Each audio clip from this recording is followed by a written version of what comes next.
Muito obrigado, é um privilégio estar aqui com vocês hoje, nessa noite. Na verdade, é o último domingo meu aqui em Belém, região.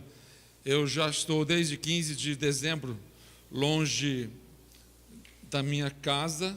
Agora, minha casa é na Letônia, não é? Embora eu seja brasileiro, minha casa já há 12 anos, que estamos no campo missionário, quase 12 anos, minha casa é na Letônia. Então, desde 15 de dezembro, eu, minha esposa e minha filhinha mais nova, de 5 anos, então nós saímos da Letônia, viemos para cá um mês de férias, de 15 de dezembro até 15 de janeiro. Aí minha esposa, que é missionária também, ficou com a minha filhinha, que eu vou mostrar daqui a pouquinho para vocês, no estado do Rio de Janeiro, e minha esposa também faz campanha lá. Ficaria meio difícil chegar aqui com a minha, não com a minha esposa, não é? Mas com a minha esposa e com a minha filhinha também, e carregar principalmente ela, pequenininha, junto. Então ela ficou ali na região onde os pais da minha esposa moram, norte do estado do Rio de Janeiro, e lá também ela visita todos os dias a igrejas, como eu visito de terça, terça, quarta, quinta, sexta, sábado, domingo, 2 vezes. Não é? Então é assim a nossa rotina. Eu estou desde então 18 de janeiro visitando. Passei já visitando igrejas. Passei por São Luís, passei por Teresina, mais uns 10 dias, mais uns 10 dias em Belém, mais 10 dias em Macapá, e agora 10 dias de volta em Belém. E agora no sábado que vem eu vou voltar para o Rio de Janeiro, e ainda tem alguns compromissos lá, e no dia 2 de abril, então nós retornamos ali para a Letônia, tá certo? E é um prazer então estar aqui com vocês. Quando eu entrei, eu já falei para o pastor, eu me senti muito bem aqui, não é? Igreja bonita, de futuro, não é? Porque a igreja que tem rapazes assim, firmes e fortes, não que tem que ter mulheres também, mas eu digo, normalmente tem muitas mulheres, mas a igreja que tem rapazes assim, firmes assim, é a igreja de futuro, não é? Porque não vai faltar homens, não vai faltar mulheres na igreja, né? Então vai ser uma bênção, isso é uma bênção. Eu vou tentar me controlar aqui. Sabe que alguém me deu um negócio desse, numa igreja, e eu, mesmo com isso na mão, eu falava: a próxima, por favor, a próxima está aqui.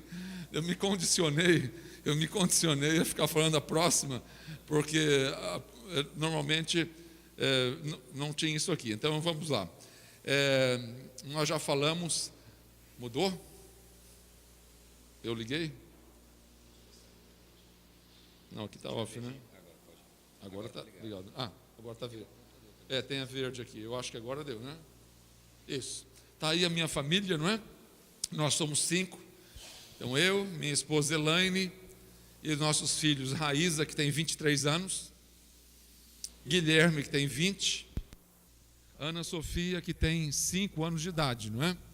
Às vezes eu brinco e falo assim, que Ana Sofia é do segundo casamento, com a mesma mulher, não é? Com a mesma mulher, segundo casamento, ou do terceiro, não sei, não é? Eu já li um artigo de um cidadão chamado Stephen Kanitz, na Veja, já muitos anos atrás, e ele falava que é impossível viver casado com a mesma mulher ou com o mesmo homem muito tempo. Você tem que casar e recasar sempre com a mesma. Ele não me leve a mal, certo? Ele fala não, você depois de 10 anos já está ali meio cansado, então muda alguma coisa, né? Muda a sua roupa, vai em outros lugares, né? Vai em outros restaurantes, né? Faz outra coisa diferente, faz uma segunda lua de mel, não é? Porque isso é necessário. Mas nós como missionários, especialmente nós como crentes, isso não falta, missionário não falta, né? Isso.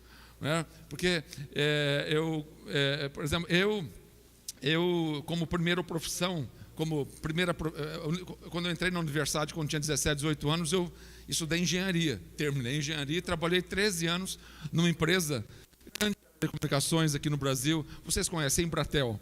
Então trabalhei tanto na sede no Rio de Janeiro quanto em Curitiba durante 13 anos.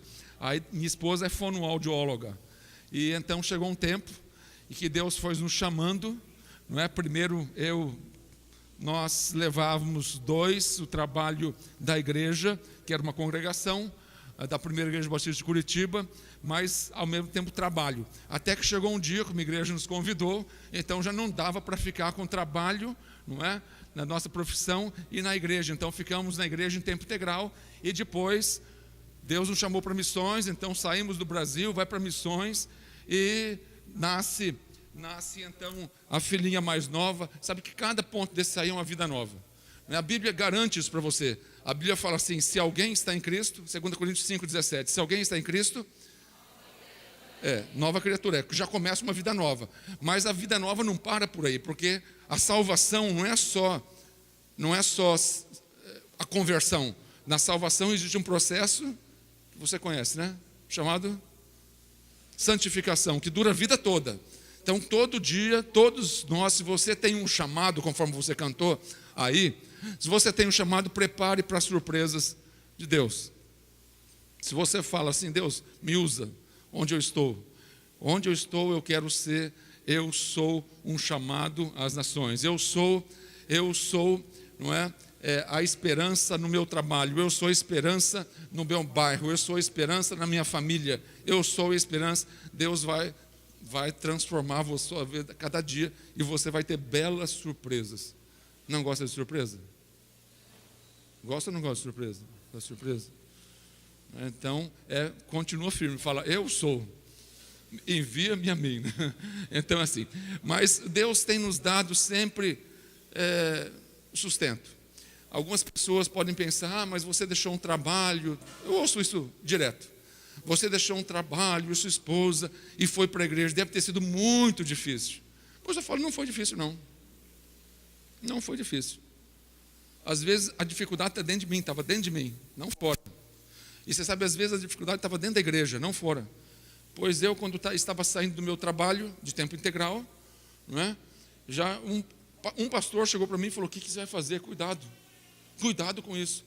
Pois o meu chefe, que não é crente, falou assim: Hans, que maravilha, que bom que você tem outra oportunidade. Eu só posso ficar aqui a vida toda até a aposentadoria. Você pode ficar aqui ou pode fazer outra coisa que você gosta também. Meu chefe falou isso aí. Então, se você tem um chamado, se você fala tem um chamado, você então fique preparado. Mas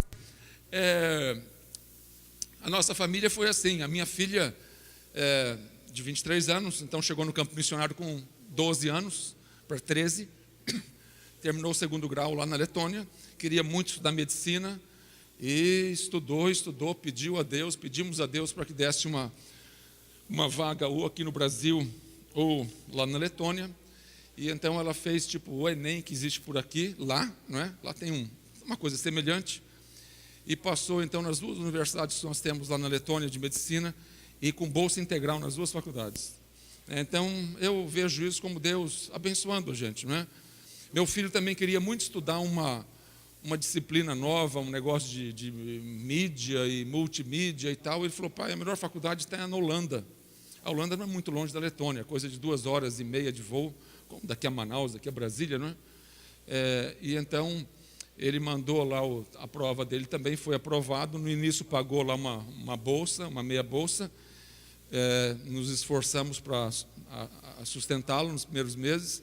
Mas agora ele já me falou já agora, logo em janeiro, nós estamos aqui já. Ele falou: então conseguiu já um crédito, tipo FIES que tem aqui, não é? FIES é o plano crédito, não é? Educativo, não é? Então ele falou: pai, eu consegui agora e agora eu tenho como pagar a faculdade, eu tenho como pagar a moradia, tenho como pagar a comida. Aí eu brinquei com ele: você está ganhando mais que eu então já. Deve estar ganhando mais que eu. Manda aqui de volta para o velho um pouquinho aí. Não é assim?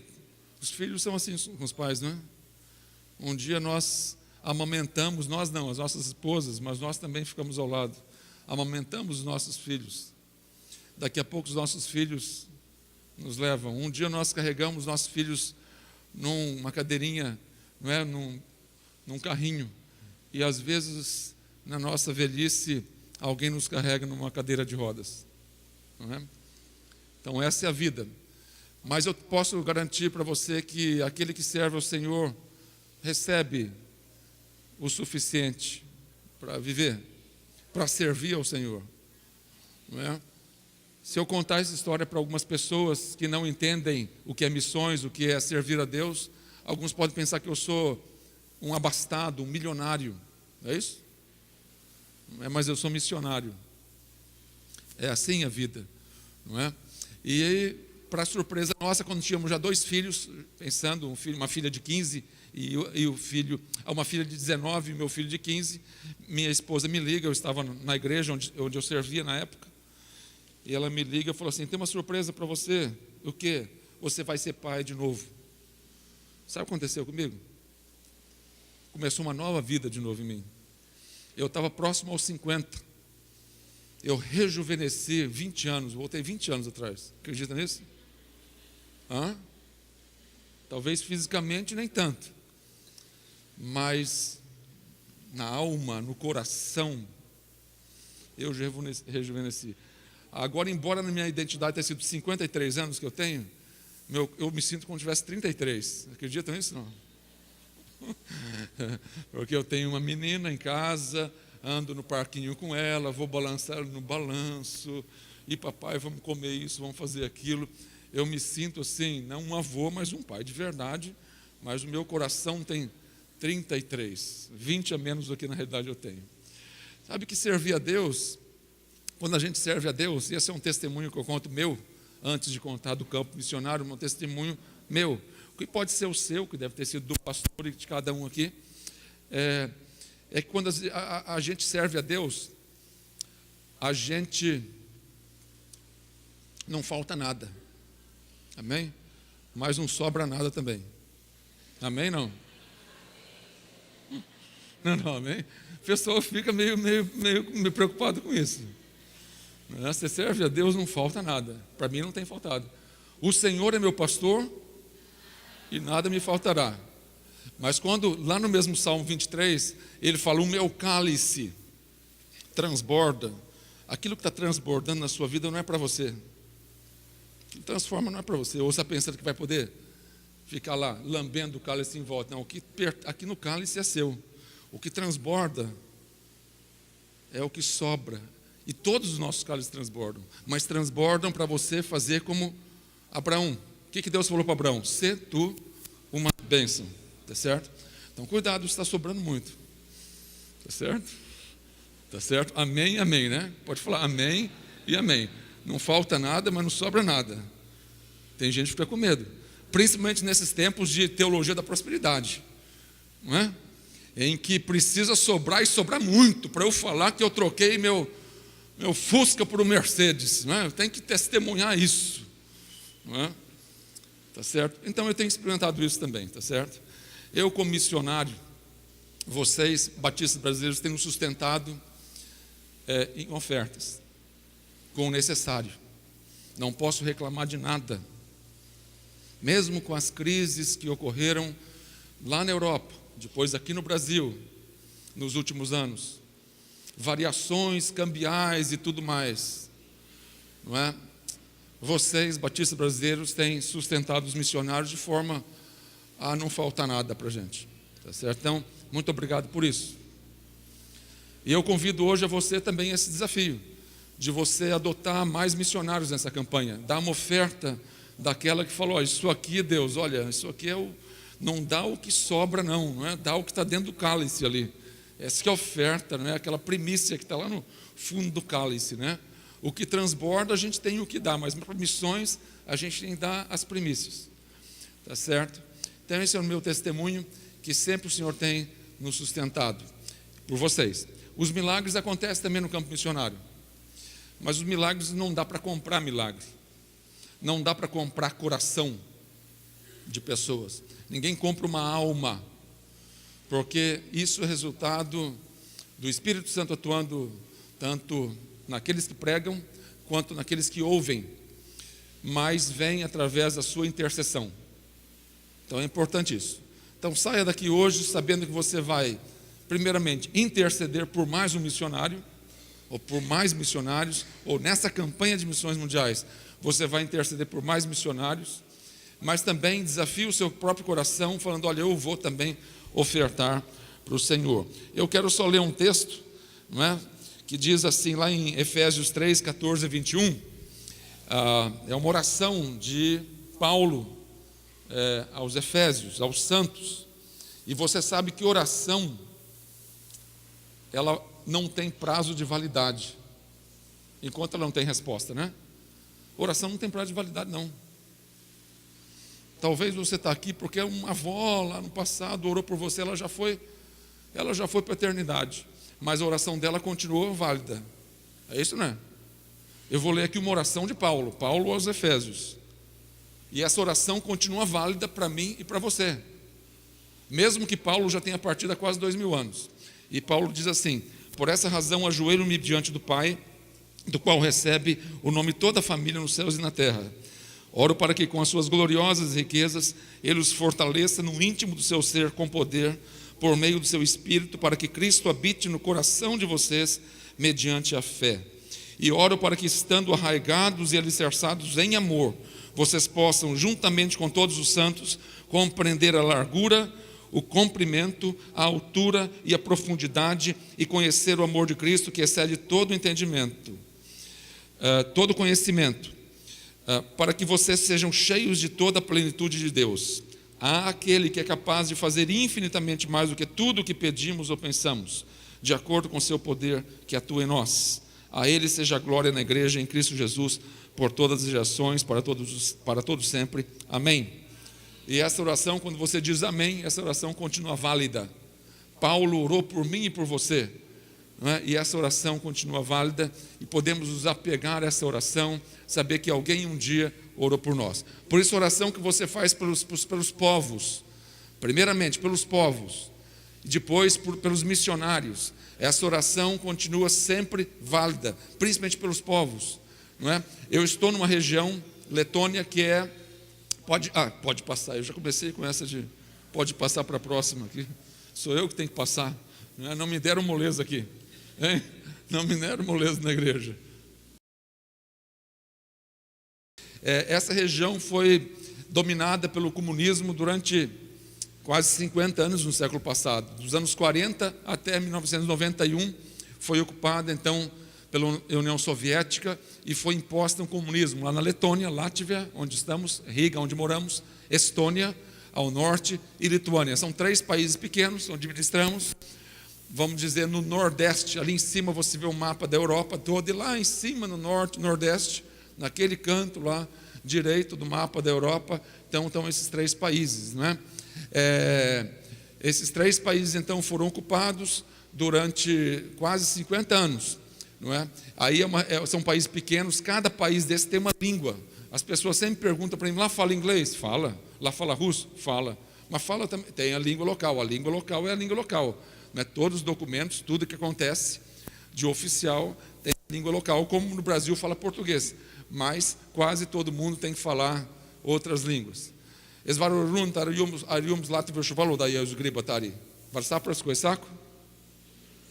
né? Jus, saco, tá.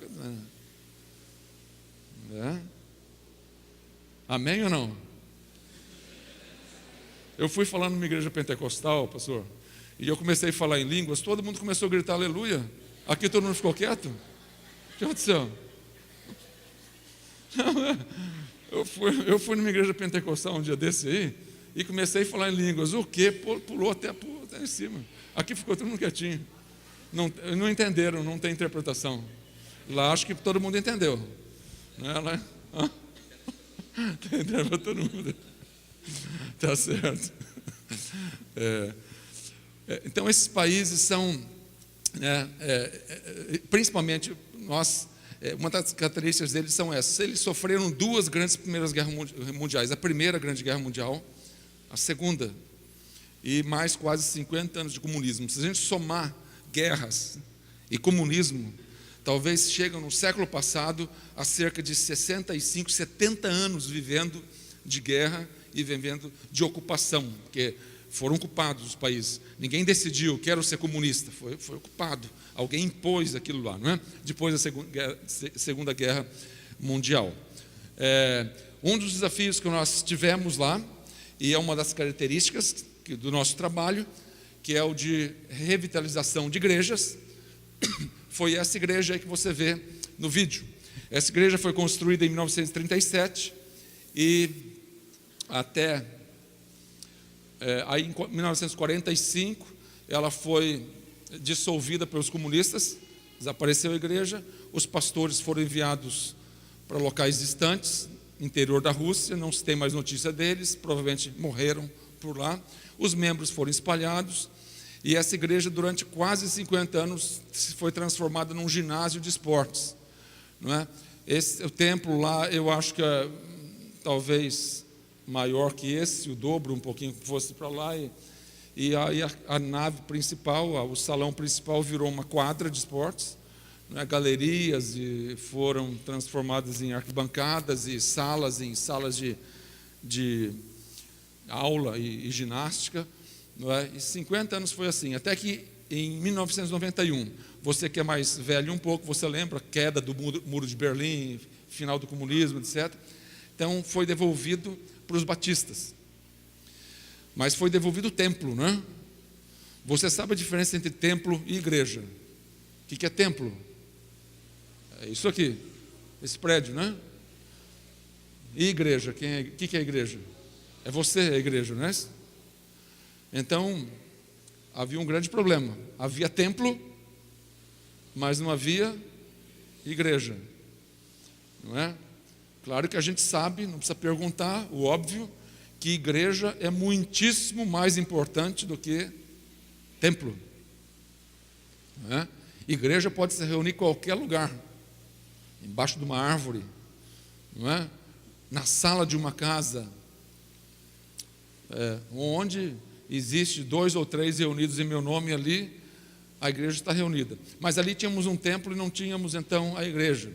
E então alguns missionários, pastores foram tentando surgir a igreja, trabalhando, às vezes ela crescia, às vezes decrescia, problemas e custo e tudo. Até em 2010, quando nós já estávamos na Letônia, então nós recebemos um desafio de trabalhar nessa igreja, porque ela estava só com 15 membros, pouquinha gente. Então eu e minha esposa aceitamos aquele desafio, permanecemos há 5 anos. Depois passamos a igreja para um líder local, um casal local, que também trabalhava conosco, porque não é o objetivo do missionário ficar pastoreando igreja a longo prazo no campo. Nós ficamos aí 1 ano, 2 anos, não é, 6 meses, ali às vezes trabalhando em 2 ou 3 igrejas ao mesmo tempo, apoiando, fazendo parcerias entre igrejas do Brasil, vocês e as igrejas lá, não é? Isso eu vou falar mais um pouquinho. Então esse é o objetivo. Agora fazíamos algumas coisas na igreja que não tinha antes. Por exemplo, tem aí os pequenos grupos, não é? Isso era bom, porque o povo lá é meio fechado e não gosta muito aí de abrir sua casa. É uma cultura diferente do Brasil, um brasileiro que gosta. A maioria de nós gostamos de receber pessoas em casa, né? Ou de ir fazer visita na casa das pessoas. Então nós fizemos um pequeno grupo, aí foi uma bênção que a senhora que recebeu nessa casa, ela gostou, no início ela tinha medo, mas depois ela gostou, e vamos fazer em casa, e queria sempre fazer na casa dela, não é? Então tinha esse grupo lá, era uma bênção. Também as crianças da igreja, trabalhamos com crianças também, precisamos trabalhar, não é? No comunismo, e havia algumas igrejas, poucas igrejas, todas registradas. Eu ouço cada história do tempo do comunismo. Eu não vivi o comunismo lá, mas eu ouço. Então o pessoal falava assim, tinha uma igreja registrada, digamos que fosse essa igreja. E o pessoal falou, sempre tinha lá um informante lá, sempre tinha um espião ali, que sentava ali e ninguém sabia quem era. Aí um dia um cara falou assim para mim, um irmão falou assim para mim, eu fui numa igreja que depois de cair o comunismo, a gente descobriu que o espião era o pastor, não é? Pastor, cara, então você vivia embaixo do medo, não é? Você não sabe quem é quem, sentava, ficava quietinho, e não podia entrar crianças na igreja, não podia ter programação para crianças na igreja, nenhum tipo de programação. Essa era a política comunista, e essa é ainda onde existe comunismo. Se não as igrejas são fechadas totalmente, então existe essa restrição grande. Mas então trabalhamos com as crianças, aí foi um Natal abençoado, que nós convidamos crianças das redondezas. A igreja fica numa região central da cidade, mas numa região marginalizada do centro da cidade, não é? Então, trabalhamos ali com as crianças, era uma bênção. Agora, esporte também é uma bênção, principalmente futebol, é uma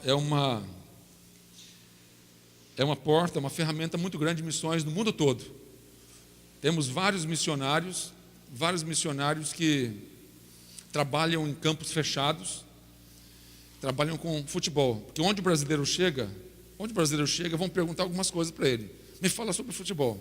Você vai sempre no Maracanã? Você conhece o Neymar?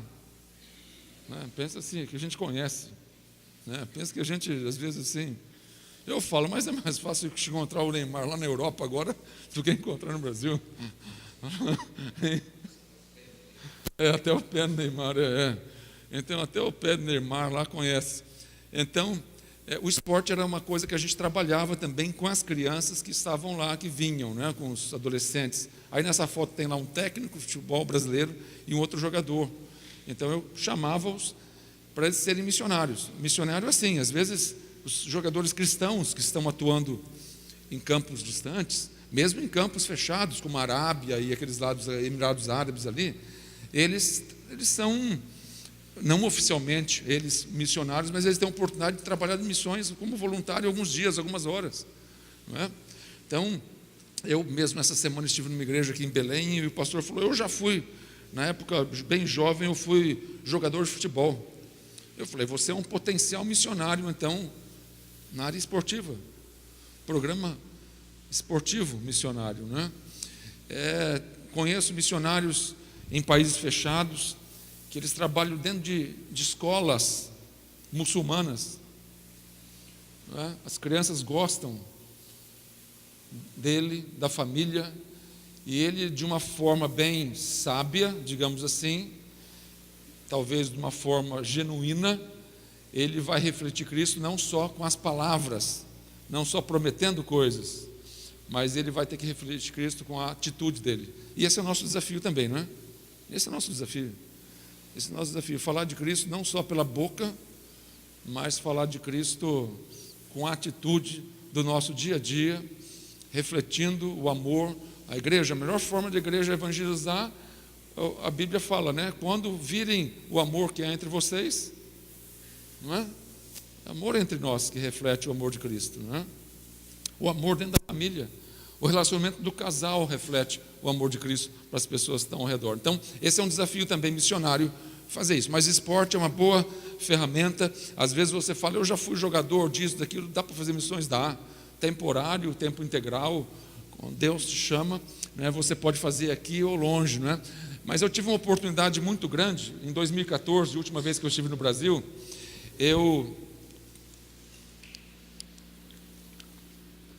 em 2014, eu fui a uma igreja em São Paulo, e era ano da Copa do Mundo do Brasil, né?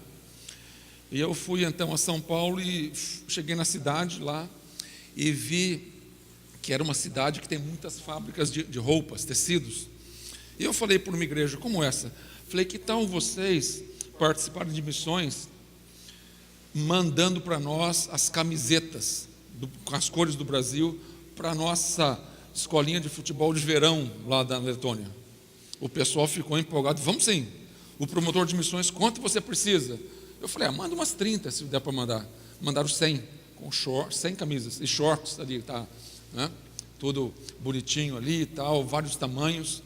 Mandaram 100, a gente fez na nossa escolinha lá na nossa igreja, aquela igreja que eu mostrei, e eu mandei ainda para outros missionários locais do interior, fizeram escolinha também. E a igreja aqui em São Paulo, eu queria escrever o tema da igreja atrás. Falou, pastor Hans, escreve aí, a gente quer que você escreve o nosso tema. Está escrito lá, Draudze, Kuragaida, Kunga Jesus Christus, Kunga Jesus at Grecianos. Deu para entender alguma coisa? Não, dá para entender sim. Não, então, tá vendo? Vocês estão, tá vendo? O condicionamento, você vê uma coisa difícil e já fala que não entende nada. Isso aí não dá certo. O crente tem que examinar tudo e fazer o quê? Reteu bem. Dá para entender uma palavra lá, não dá? Então, você está falando que não dá? Entendeu? Não é assim, a vida é assim, né? Dá para entender Jesus ali. Mas significa uma igreja que espera a volta do Senhor Jesus. Esse era o tema daquela igreja de São Paulo. Então os rapazes lá estão andando com essa camiseta, fazendo campeonato até hoje. E daqui escrevendo, né? Uma igreja que espera a volta do Senhor Jesus. Não é? Estão andando por lá, jogando bola ali, não é? Então, veja a forma que a igreja participou de missões, de maneira fácil, não é? Maneira fácil, é levantar uma oferta que não é grande para uma igreja como essa, as classes de escola dominical, ou pequenos grupos que se vocês têm, o que seja que for, levanta e não, vamos mandar e vamos participar de missões. Pena que essa igreja não tinha um treinador também de futebol, um jogador para ir lá, né? Mas às vezes vai o jogador, leva as camisetas, foi uma forma, né, boa. Mas eu passei um apuro nesse ano aí, passei um problema muito sério.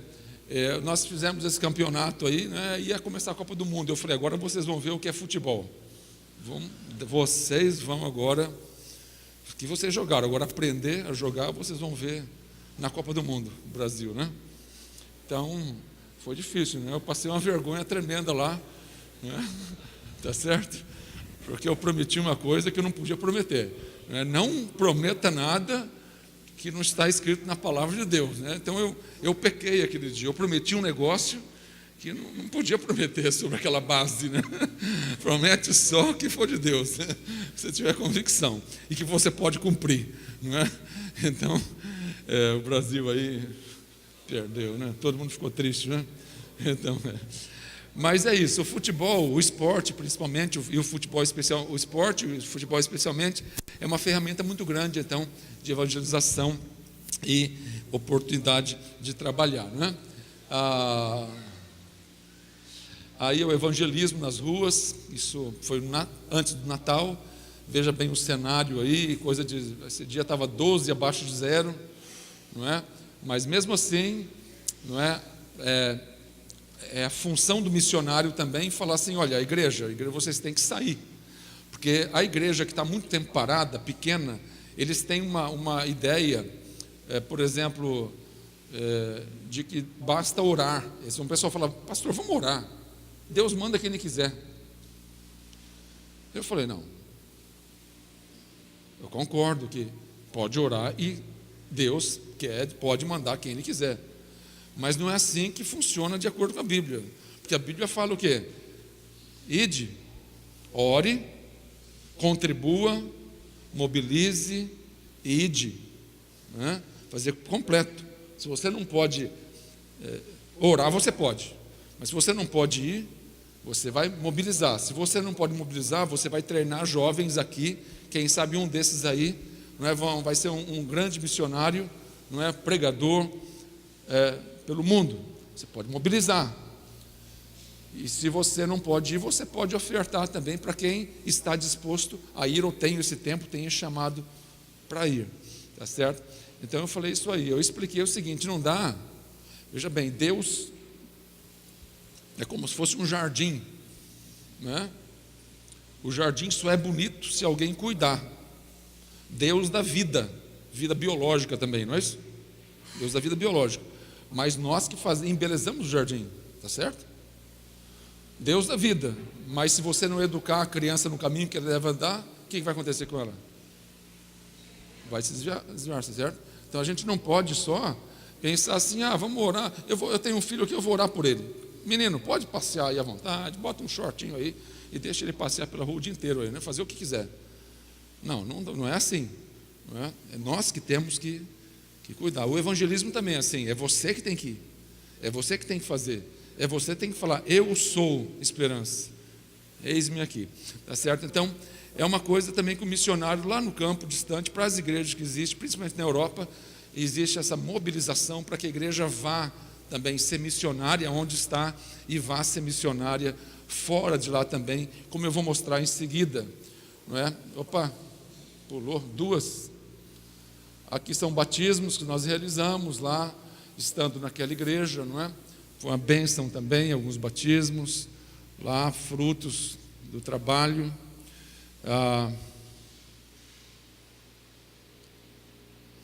E nós temos também missionários da terra. Atualmente, nós temos só 2 missionários da terra. mas já tivemos anteriormente 9. Com essa crise brasileira, cambial, etc., então tivemos que cortar alguns missionários. Mas eu vou falar um pouquinho sobre esses missionários que nós temos da terra. Nós temos um na Estônia. Da Estônia é um jovem que tem 28 anos aproximadamente agora, e Deus colocou no coração dele plantação de igrejas entre jovens, principalmente, foco nos jovens. Então ele entendeu que deveria ir plantar uma igreja numa cidade que tem uma universidade grande, uma grande universidade naquele país. Depois Deus deu a visão para ele ir plantar uma igreja na capital, e agora, atualmente, ele planta uma igreja batista também no litoral da Estônia. E uma experiência bonita que eu tive com ele foi há cerca de 2 anos, quando eu o visitei nessa cidade onde tem uma universidade, e ele trouxe também um jovem junto comigo, 20 anos, e o jovem contou a história dele. O jovem falou: me converti nessa igreja, estudo música na universidade, trabalho já na igreja, trabalho com música fora da igreja também, não é? E fui batizado há 1 ano, ele falou, naquele dia para mim. E aí ele contou a história. Ele disse que quando era bem pequenininho, o pai dele assassinou a mãe, matou a mãe. Parece que ele estava por ali na casa também, tal. O pai foi embora, depois foi preso, tal, e ele foi criado pelos avós.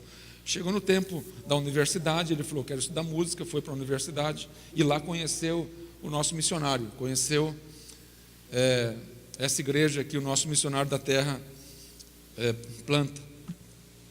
Converteu-se ali, foi discipulado, foi batizado, andou com o pastor, e uma das atitudes que ele fez depois de se converter foi procurar o pai, que ele nem sabia mais quem era. Humanamente falando, vamos convir, né? Humanamente falando, qualquer filho que fica sabendo que o pai matou a mãe, você quer mais é matar o pai, não é? Você quer mais é se vingar do pai, que matou minha mãe quando eu tinha 2, 3 anos, não é? Isso humanamente falando, não é? Nossa natureza vingativa, natural, não é? Mas quando Cristo entrou no coração daquele jovem, foi ao contrário. Deu então aquela compaixão de falar: eu tenho que falar para o meu pai de Cristo. E ele não fez uma coisa, a atitude dele não foi uma atitude litúrgica, religiosa, só que, olha, o pastor está falando que eu tenho que perdoar. Não, Deus no coração dele, o Espírito Santo o impulsionou de forma a ir conversar, se aproximar do pai e ali voltar a algum contato com aquele pai que havia assassinado sua mãe. Então é isso que o Evangelho faz. E, infelizmente, nós temos atualmente nós estamos sendo influenciados pela teologia da prosperidade, né? Então você ouve por aí e a gente pensa que conversão serve para quê? Conversão é para você conseguir alguma coisa, né? Eu já vi na televisão aqui, chego aqui, ligo a televisão, eu não sei se eu rio ou choro. Às vezes me divirto, mas às vezes eu choro. Vem uma pessoa falando: agora eu sou de tal igreja, eu era isso, agora aqui é o meu carro, olha aqui o meu apartamento, olha a minha vida aqui nos Estados Unidos, olha eu na minha profissão, eu sou tal. E podia falar assim só: eu sou o Esperança das Nações. Não, eu sou universal. O que você tem que falar? Eu sou o quê? Esperança das Nações, não é? Eu sou Esperança das Nações. Então a gente está contaminado com tanta forma dessa teologia diabólica, que a gente pensa que o Evangelho é isso. O Evangelho é receber a Cristo, primeira coisa, se submeter, se humilhar, não virar cantor gospel que estava sentado lá, agora virou aqui, está cantando e fazendo sucesso aí pelos estádios aí, e com todas as ovelhas ali atrás dele. Mas primeira coisa, se converte é submissão. Outra coisa, amor. Outra coisa, vem uma lista no coração, na nossa mente: quem eu ofendi, por quem eu fui ofendido, não é? Quem eu queria me vingar, agora eu não quero mais me vingar. Então esse é o Evangelho que Cristo nos deixou, que Paulo escreveu também, lá em 1 Coríntios 13, tudo sobre o amor. Em Romanos 12 também, Paulo fala ali, boa parte de Romanos 12, Paulo fala de uma parte prática do amor. Esse é o Evangelho que nós temos que anunciar. Esse é o evangelho que você tem que anunciar, eu tenho que anunciar, dizendo: eu sou imperfeito.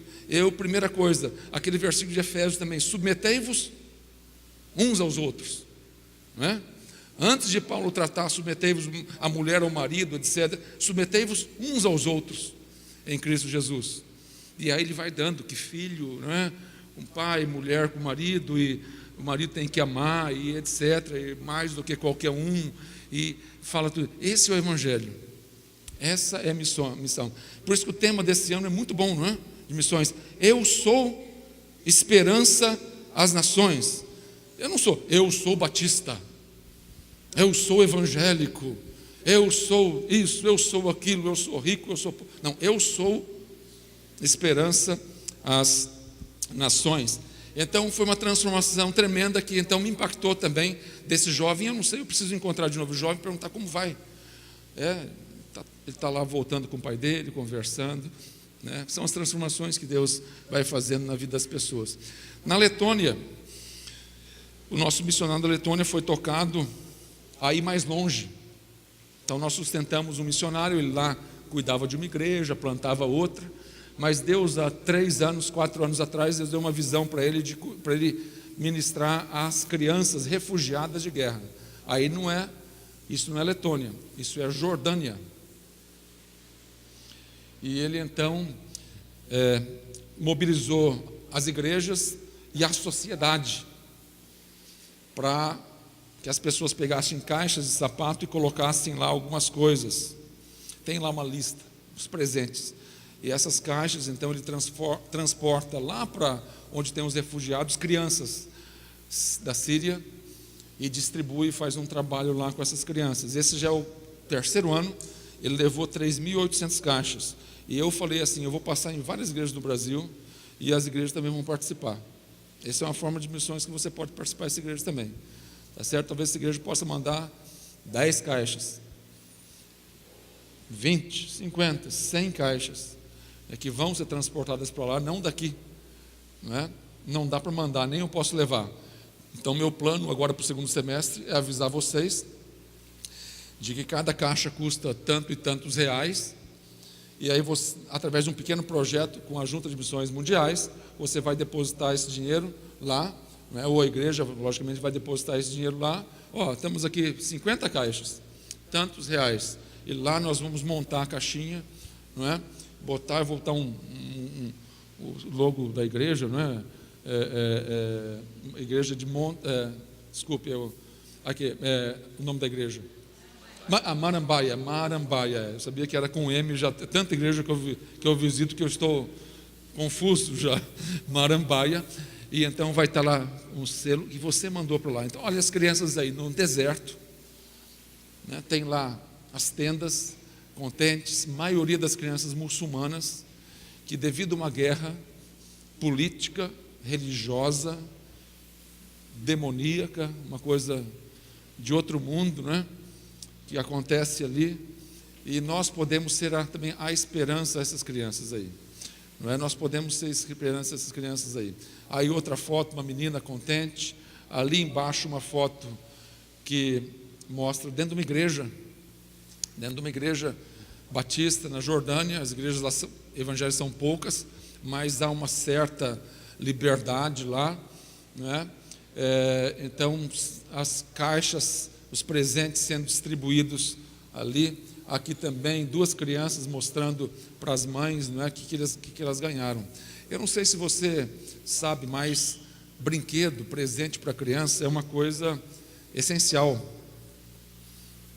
A psicologia diz isso, não é? Você lembra talvez quando você era criança? Não sei se você tinha condições ou não, seus pais, né? Aí você queria lá, um menino queria ganhar um carrinho, uma bicicleta, talvez a menina queria ganhar uma boneca, não é? E aí pediu para o papai ou para o vovô, ou talvez para o Papai Noel, não é? Um brinquedo. E aí chegou no Natal, você chegou, eu pelo menos tive a experiência, vim do culto de Natal, cheguei em casa, o presente estava lá, do lado da minha cama. Aí meu pai falou assim: o Papai Noel passou por aqui. Eu acreditei. Eu lembro da minha filha, que tem 23 anos, nós morávamos em Curitiba, e quando ela tinha 5 anos, nós morávamos numa ruazinha assim, fechada, tipo um condomínio pequenininho assim, casinhas geminadas, né? E aí nós combinamos com a vizinhança que um dos moradores ia se vestir de Papai Noel e ia chegar de carro e trazer os presentes para as crianças, né? Então, quando ele chegou no dia 24 à noite, as crianças esperando o Papai Noel, e aí os mais velhinhos, esse não é Papai Noel não, esse é o pai da Marielle lá, você não é Papai Noel não, né? O pessoal mais cético, né? Aquele só mais já assim, 7 anos de idade, 6 e tal. Minha filha acreditou em tudo, né? Ela pegou aquele patinete, ela queria muito, ela pegou, isso aqui é meu, e começou a correr com o patinete, e depois falou: pai, eu sou a pessoa mais feliz desse mundo. O conceito de felicidade, porque para a criança aquilo é real, aquilo é verdadeiro, não é uma coisa que eu sou feliz, é verdadeiro. Naquele momento, ela nunca mais esquece disso. Essas crianças nunca mais vão esquecer disso. Vão saber que alguém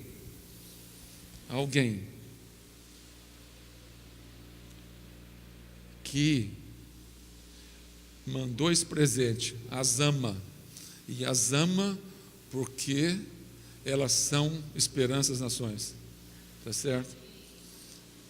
Ama porque elas têm uma outra coisa, um outro espírito no coração delas do que aqueles que estão lá atacando as cidades em guerra. Tem outro espírito dentro delas, é uma outra alma, pessoas transformadas. Essas crianças não vão esquecer mais. Podem estar velhas, não é? Que elas vão estar na memória. Aquilo é uma oportunidade então missionária essa aí, para todos nós, tá certo? Todos nós temos essa oportunidade de chegar na época. Eu espero entrar em contato aqui com os irmãos, promotores de missões aqui das igrejas que eu fui, e também nós nos juntarmos nessa e ampliarmos ainda mais. Agora, esse ano, eu não tenho foto aqui, mas eu recebi há uma semana um e-mail do missionário, ele em parceria com uma organização norte-americana. Eles estão fabricando próteses de perna mecânica, porque muita gente tem perdido na guerra, né? Bombardeamento, cai lá um negócio em cima tal, e perde muita perna amputada. Então ele mandou umas meia dúzia de fotos com pessoas testando agora a perna, a prótese, né? Estavam lá ajustando a prótese, e foi uma missionária norte-americana que trabalha na Letônia junto. Ela trabalha justamente com essa área. Então são assim, às vezes você pensa: eu faço isso, será que dá para missões? Tudo que você faz, você pode usar para missões. Tudo que você faz, seja aqui, seja lá no Egito, na Jordânia, seja onde você vai, você pode usar. E às vezes você fala assim: será que não dá? Uma pessoa lá que trabalhava com prótese, agora na guerra é uma necessidade. São as necessidades que a gente vai suprindo, né? E as pessoas, por causa daquilo, elas recebem aquilo. É um milagre, né? É o milagre da nova perna, é o milagre do presente. Alguém me ama, não é? Perdi mamãe, talvez papai, perdi vovô, vovó, irmãos, estou sozinho no acampamento lá de refugiados, mas alguém me ama. Então é falar sobre o amor, não é? Para as pessoas, né? Bom, aí é um desafio que nós temos, estou chegando ao fim já. É um desafio que nós temos naquela região do mundo. Conforme eu falei, eles viveram guerras, Primeira, Segunda Guerra Mundial, comunismo, né? E esse é um site que eu encontrei, não sei se você conhece, já deve ter ouvido falar já do BBC da Inglaterra, né? Notícias, tem televisão aqui, jornal também, mas é de lá da Inglaterra. Eu acho que um dos maiores do mundo, com certeza da Inglaterra, o maior, talvez é a organização de notícias maior, agência de notícias maior que nós temos aí na Inglaterra, na Europa, talvez no mundo. E eu encontrei uma reportagem que me interessou muito, eu li e descobri um pouquinho mais sobre onde estamos envolvidos. Ela diz: espiritualidade na Estônia, o país menos religioso do mundo. E aí, é fácil ou difícil num país pouco religioso? É mais fácil trabalhar num país muito religioso ou num país pouco religioso? Não dá. Eu acho que muito religioso. País muçulmano, Não muito religioso como o Brasil, não é fácil também não. No país muito religioso, o país está fechado ao evangelho. Por exemplo, um país muito religioso muçulmano, o país está fechado ao evangelho, mas os corações estão abertos. O coração está aberto para Deus, para algo que não se vê. Num país livre como a Europa, ou com o liberalismo que vemos na Europa, os países estão abertos. Você pode carregar a Bíblia, pode fazer o que você quiser, pode colocar adesivo Jesus salva na sua casa, no seu carro, ninguém vai se importar com isso, ninguém vai ficar chateado com isso. Mas o país é aberto, a política é aberta, mas o coração é fechado, né? O coração é fechado. Em todos os casos, não é fácil. E como alcançar pessoas assim? Como alcançar essas pessoas? Eu creio que é com amor de Deus, não é? É com amor de Deus. Quando nós lemos em Atos 1:8, diz: mas recebereis poder ao descer sobre vós o Espírito Santo e ser-me-eis testemunhas, não é? Em todo mundo, não é? Aqui e lá longe, no final do mundo, no outro lado do planeta. Quando a gente pensa nessa palavra poder, que no grego é dunamis, não é? Que é uma palavra que traz uma lembrança de dinâmica, dinamite, coisa viva, coisa quente, coisa que está lá fervendo, né? É o poder de Deus. Mas quando a gente pensa em poder de Deus, o que nós pensamos em poder? Né? Às vezes a gente, de novo eu cito, às vezes a gente pensa nos neopentecostais que o poder de Deus é aquele cidadão que prega num estádio, aí ele pega o terno dele e joga assim. Já viu isso aí na televisão? Não. Todo mundo cai, e aí o poder de Deus está sobre nós. Né? O que é poder de Deus no contexto do Evangelho? O que é o poder de Deus no contexto do Evangelho? Porque Deus amou o mundo de tal maneira que deu o seu Filho unigênito para que todo aquele que nele crê não pereça, mas tenha vida eterna. O poder de Deus é manifestado através do seu amor. Não tem muito mais que isso. O poder de Deus é o amor de Deus. Ele nos chama para amar. Tinha um pessoal querendo passar uma conversa em Jesus e falava: Jesus, a gente não entende muito o Antigo Testamento, me explica os mandamentos aí. O que Jesus falou? Vamos fazer o seguinte, pense em dois. Primeiro grande mandamento: amar a Deus com todas as coisas, com o seu coração, com aquilo, com o sentimento, com aquilo, tudo que você é, né? E segundo grande mandamento: amar o seu próximo. Daí é tudo. Não tem memória para memorizar tudo? Memoriza dois, né? Faz dois, age desse jeito, né? Poder de Deus é amor de Deus. Quando virem o amor entre vocês, eles vão crer. É certo? É isso também que está escrito no Evangelho. Paulo dedica 1 Coríntios, já falei, 1 Coríntios todo falando sobre amor. Um capítulo descrevendo sobre amor. Esse é o chamado, então, que nós temos de amar as pessoas. Então, eu não tenho resposta para isso. Eu creio que é chegar e amar as pessoas. E entender primeiro as pessoas. Às vezes a gente não gosta de entender muito, né? Às vezes a gente gosta de nos fazer entendidos. Você tem que entender, mas é primeiro entender, primeiro ouvir e talvez depois falar para as pessoas e esclarecer isso. Amar ao próximo, amar a todos. Eu estou chegando ao fim, aí é o Instituto Pastoral Báltico, nós também ministramos numa pequena escola que tem lá, da Convenção Batista local. Tem poucas pessoas sendo treinadas, uns 15, por isso que a gente tem que orar também para que Deus mande mais para a sua seara, né, para a sua obra. Essa é uma oração missionária também, tá certo? Às vezes não é só eu quero ir, mas às vezes desperta quem está lá. E uma das funções do ministério missionário é essa também. Não pense que nós fazemos todas as coisas no campo missionário.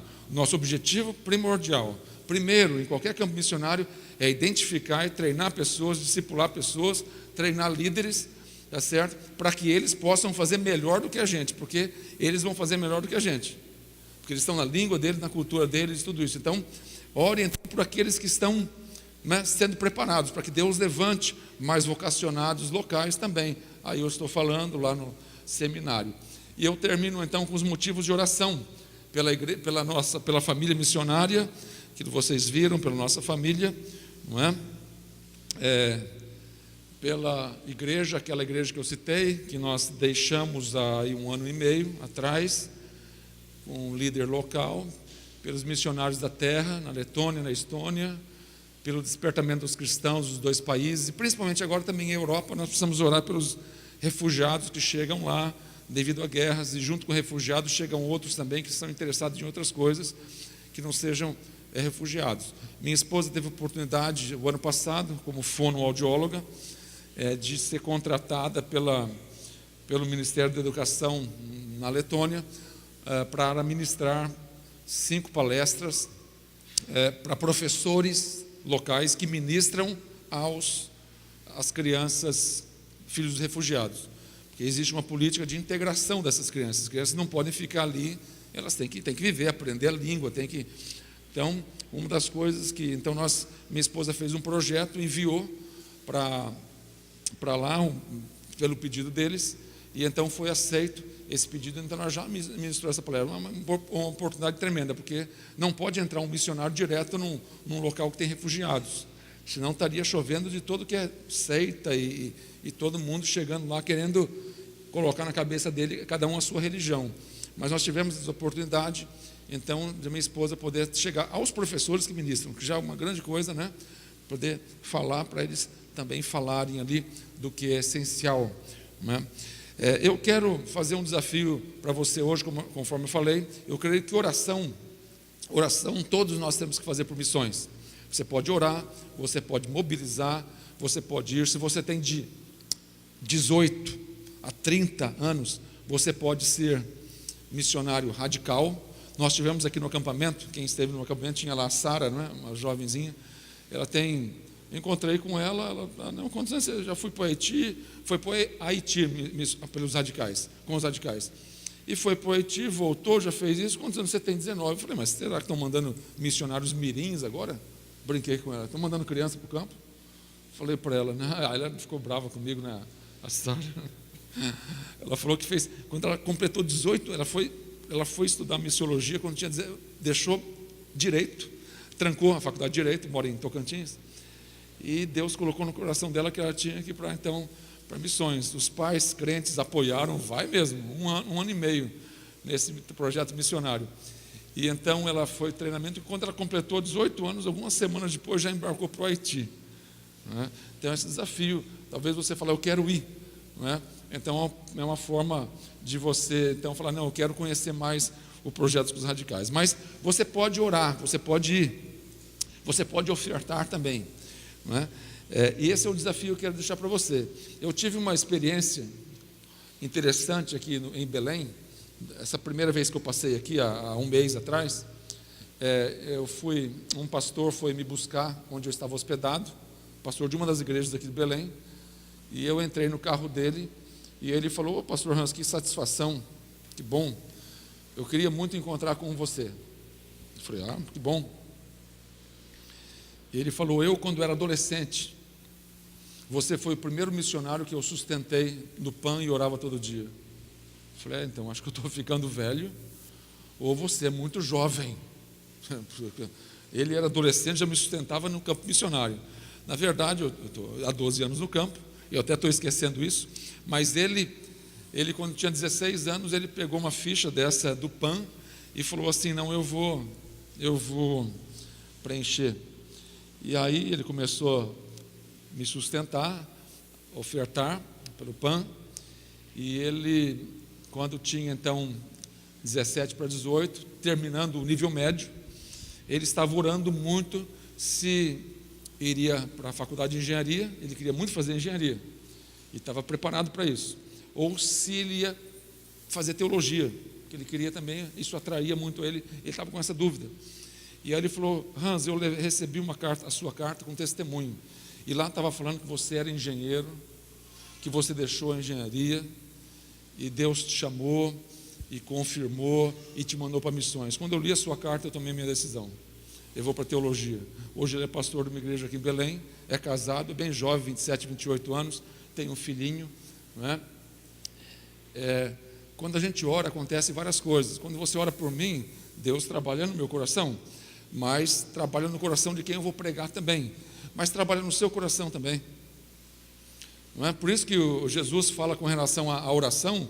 Jesus fala, não sejam como os fariseus, os hipócritas, que eles ficam pelas ruas orando, como os pagãos, ele fala, Jesus, né? Lá do Sermão do Monte, como os pagãos, que ora para todo mundo ver, e fica fazendo repetição. E quando orarem, peçam uma coisa, viu? O que está lá no sermão, na oração do Pai Nosso? O que pode pedir? O que está ensinando para pedir na oração do Pai Nosso? O pão nosso de cada dia não dá hoje. E aquela história, né? Me dá o necessário, mas não precisa sobrar. É mais ou menos assim. Não é? A oração do Pai Nosso é mais ou menos assim. Então esse jovem falou assim, olha, eu tomei aquela decisão, porque Deus falou no meu coração, através de você, que eu nem conhecia pessoalmente. Quando você começa a orar por qualquer coisa, a menos por você, se você começa a orar, Deus, eu, a minha namorada, o meu namorado, o meu novo emprego e carro, eu quero um novo celular, eu quero não sei o quê, eu quero paz, eu não sei se isso é muito bíblico. Porque bíblico é, Deus, obrigado pelo pão nosso de cada dia, me dá hoje. Agora, quando você intercede, Deus trabalha na vida daquela pessoa e Deus trabalha na sua vida também. Deus dá, conforme eu li, infinitamente mais do que a gente pode pensar ou imaginar. Tá certo? Uma outra experiência que eu tive também foi lá no Rio de Janeiro. Eu estava há 4 anos pregando numa igreja e cumprimentando a porta, a quem ia saindo, chegou um jovem com um menino, assim, como se fosse menino, assim, quantos anos você tem? 13, não, acho que era mais novo que você, mas digamos 11, 12 anos ali, né? Eu acho que era mais novo que você, não, mas assim, talvez ali 11, 12 anos. E aí o rapaz falou assim, esse é o meu sobrinho, ele ora por você. Eu falei, ele intercede, é seu sustentador. Na época tinha o Pan Kids, custava acho que R$15, não sei, por mês. Ele recebia minha cartinha do Pan, lia, e a mãe dele falou, não, ele ora mesmo por mim, por você. Eu vou orar no culto doméstico, ou quando ele está na cama, eu vou me despedir dele, ele quer fazer uma oração comigo, a mãe falou, ele fala, vamos orar também pelo missionário. E às vezes ela até cobrava, mãe, já pagou o boleto da oferta do missionário? Olha, que é um jovem, um menino, um junior, não é, de 10, 11, 12 anos, 13, eu não sei, que tinha. Veja bem, todos podem orar, do menor ao maior, oração por Deus. Eu quero pedir isso para você hoje, que você possa assumir um compromisso e falar assim, eu sou Esperança Nações e eu vou começar orando. Deus também me toca, eu quero ser um radical, eu quero aprender, mas vocês jovens, eu tenho só 15, 16, mas já chega 18, eu quero saber o que é, meninas também, eu quero ser um missionário radical durante um ano e meio, 2 anos na África, na Ásia, na América Latina. Você coloca, eu quero saber mais sobre radical, eu quero mobilizar a minha igreja, eu quero ofertar, eu quero ir como voluntário, eu quero saber mais sobre minha vocação. Então tem algumas fichas aqui, e se Deus toca para você também ofertar, você pode preencher uma ficha. Eu queria orar nesse momento, abaixe sua cabeça onde você está e vamos orar nesse momento. Senhor Deus, muito obrigado, Senhor Deus, por esse tempo que podemos passar aqui, compartilhar, conviver com essa igreja, mesmo esses poucos minutos, mas nos sentimos aqui como nossa família, sabendo que temos gente aqui segurando as cordas dos missionários, segurando as cordas que estão indo mais longe. Outras famílias talvez estão enviando ou enviarão seus próprios filhos para missões, para a obra do Senhor. Por isso, Senhor, completa a obra, nos dá, Senhor Deus, sempre esse discernimento, nos dá coragem sempre, de do coração, falar que eu sou esperança às nações. Nós, igreja, somos esperança às nações. Abençoe cada família dessa igreja, Senhor. Se alguém, talvez lutando, padecendo com alguma necessidade, alguma enfermidade, alguma família, algum membro dessa igreja, algum frequentador dessa igreja, abençoa-o, Senhor Deus, de cada cura, Senhor Deus, abençoe a cada um.